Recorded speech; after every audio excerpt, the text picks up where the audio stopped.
اللہ اللہ اللہ اللہ اللہ اللہ۔ سورۃ البلد مکی صورت ہے اور اس میں 20 آیات ہیں۔ بلد کا معنی شہر ہوتا ہے۔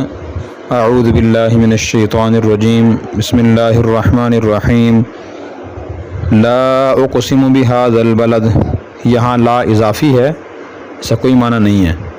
اقسم میں قسم اٹھاتا ہوں، بہذا البلد اس شہر کی، میں اس شہر کی قسم اٹھاتا ہوں۔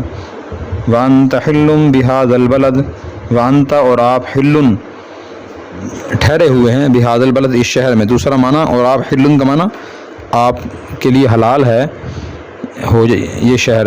ووالد وما ولد، اور والد کی قسم اور اولاد کی قسم۔ لقد خلقنا الانسان فی کبد، لقد یقیناً خلقنا ہم نے پیدا کیا الانسان انسان کو، فی کبد مشقت میں، یقیناً ہم نے انسان کو مشقت میں پیدا کیا ہے۔ ایحسب ان لن یقدر علیہ احد، ایحسب کیا وہ خیال کرتا ہے، ان لن یقدر ہرگز نہیں قابو پائے گا، علیہ اس پر، احد کوئی، کیا وہ خیال کرتا ہے کہ کوئی اس پر قابو نہیں پا سکے گا۔ یقول اہلکت مالا لبدا، یقول کہتا ہے، اہلکت میں نے خرچ کر دیا، مال لبدا بہت زیادہ، کہتا ہے میں نے بہت سارا مال خرچ کر دیا۔ ایحسب ان لم یرہ احد، ایحسب کیا وہ خیال کرتا ہے، ان لم کہ نہیں، یرہ اسے دیکھا، احد کسی نے، کیا وہ یہ خیال کرتا ہے اسے کسی نے نہیں دیکھا۔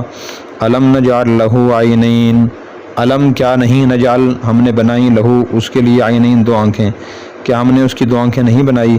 ولسانا وشفتین، ولسان اور زبان، وشفتین اور دو ہونٹ۔ وہدیناہ النجدین، وہدیناہ ہم نے اس کو بتا دیے ہیں، النجدین دو راستے۔ فلا اقتحم العقبہ، فلا تو نہیں، اقتحم و داخل ہوا، العقبہ گھاٹی میں، تو وہ گھاٹی میں داخل نہیں ہوا۔ وما ادراک ما العقبہ، وما ادراک اور کون سی چیز آپ کو بتائے، ما العقبہ گھاٹی کیا ہے۔ فکو رقبہ، فکو چھڑانا ہے، رقبہ گردن، وہ گردن چھڑانا ہے۔ او اطعام فی یوم ذی مسغبہ، او یا اطعام کھانا کھلانا ہے، فی یوم دن میں، ذی مسغبہ بھوک والے، یہ بھوک والے دن میں کھانا کھلانا ہے۔ یتیمن ذا مقربہ، یتیمن یتیم کو، ذا مقربہ جو رشتہ دار ہے۔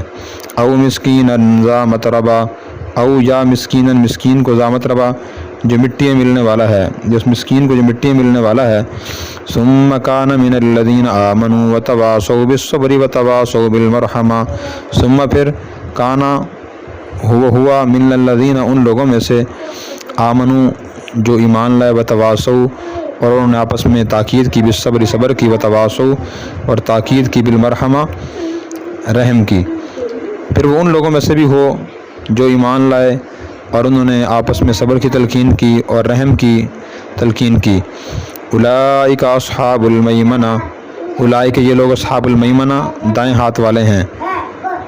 والذین کفروا بآیاتنا هم اصحاب المشأمہ، والذین اور وہ لوگ کفروا جنہوں نے کفر کیا، ہم وہ اصحاب المشأمہ بائیں ہاتھ والے ہیں۔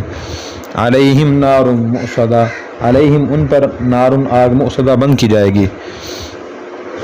تو اللہ تعالیٰ نے فرمایا کہ اس شہر کی قسم، اس شہر سے مکہ مکرمہ ہے، بڑی مقدس جگہ ہے، اللہ نے اسے قسم اٹھائی، فرمایا کہ اس شہر کی قسم، وانت حل بہذا البلد، آپ اس شہر میں ٹھہرے ہوئے ہیں، اس کا ایک معنی یہ ہے۔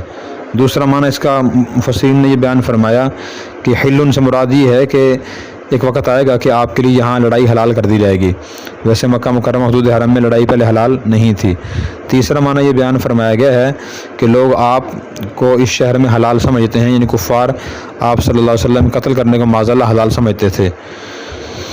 پھر فرمایا کہ ووالد وما ولد، والد یعنی حضرت آدم علیہ السلام کی قسم اور آدم کی تمام اولاد کی قسم۔ تین قسمیں اٹھانے کے بعد، چار قسمیں اٹھانے کے بعد اللہ تعالیٰ نے ایک بات فرمائی، لقد خلقنا الانسان فی کبد، ہم نے انسان کو مشقت میں پیدا کیا ہے، یعنی انسان پیدا ہونے سے لے کر موت تک، بلکہ جنت میں جانے تک مشقتیں مبتلا رہتا ہے۔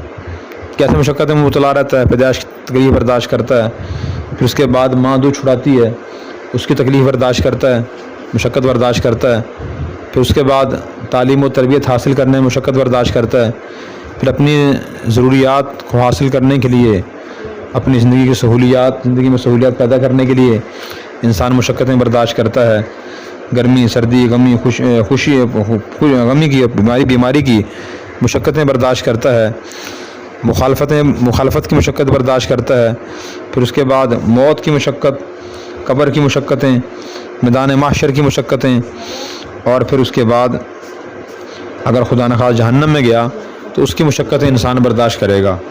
تو اس آیت کا مقصد یہ ہے کہ انسان دنیا میں مشقتیں برداشت کرنے کے لیے تیار رہے۔ اس کو اللہ نے پیدا ہی ایسے کیا اور اس کا نظام ہی ایسا بنایا کہ وہ زندگی مشقت سے جوڑ دی ہے۔ 100% راحت سکون بندے کو دنیا میں حاصل نہیں ہوتا، اور کتنا ہی بڑا مالدار اور کتنا ہی بااختیار انسان کیوں نہ ہو، اس کی زندگی مشقت میں گزرتی ہے۔ دوسری بات یہ ہے کہ مشقت میں جانور بھی مبتلا ہوتے ہیں، صرف انسان ہی مبتلا نہیں ہوتا، جانور بھی بیمار ہوتے ہیں، تکالیف سے گزرتے ہیں، اور انہیں اپنے ضروریات مہیا کرنے کے لیے اکثر جانوروں کو تکالیف کا سامنا کرنا پڑتا ہے۔ پھر انسان کا ہی نام اللہ نے کیوں لیا؟ اس کی وجہ یہ ہے کہ جتنی زیادہ دماغی صلاحیتیں اللہ نے انسان کو عطا فرمائی ہیں وہ اور جانوروں کو عطا نہیں فرمائی۔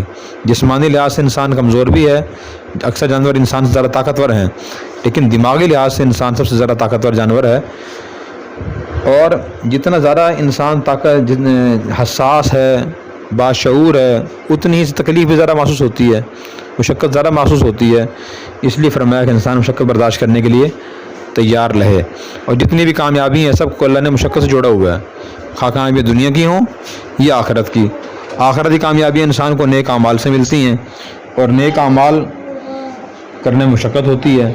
دنیا کے اتنے مقاصد ہیں تو وہ انسان کو حاصل ہوتے ہیں مشقت برداشت کر کے۔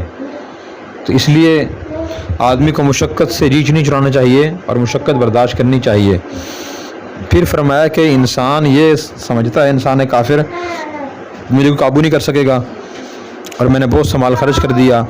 مکہ مکرمہ میں بہت سے کافر ایسے تھے جو ہجرت سے پہلے نبی کریم صلی اللہ علیہ وسلم سے کہتے تھے کہ ہمارے پاس دولت بہت زیادہ ہے، جسمانی طور پہ ہم طاقتور بہت زیادہ ہیں، تو کوئی ہمیں قابو میں نہیں لے سکتا، اور ہم نے اسلام کو مٹانے کے لیے اس کی مخالفت میں بڑی دولت خرچ کر دی ہے۔ تو اللہ تعالیٰ نے فرمایا کیا اسے خیال نہیں آتا کہ اسے کوئی دیکھ رہا ہے؟ یقیناً دیکھ رہا ہے۔